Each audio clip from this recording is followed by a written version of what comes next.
family, Black Phoenix, checking in with you this morning, man. On my way to a job site. And I just wanted to say something to you, man, and be personal with you. I was asked a question, and the best way for me to answer it is to say that never jeopardize your stability for temporary pleasures. Never jeopardize your stability for temporary pleasures. You know, we get caught up in a lot of things, man.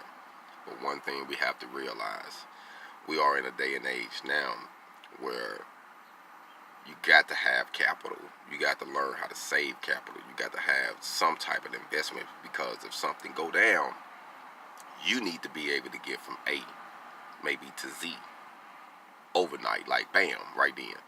So don't sacrifice your stability. You know, you want to make an investment, I understand you got to make an investment, and some investments make you have to wait a lot. You know, you put some money in, you just have to wait it out.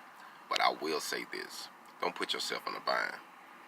Always have a plan C, D, E if possible, because in this life you never know what's going to happen.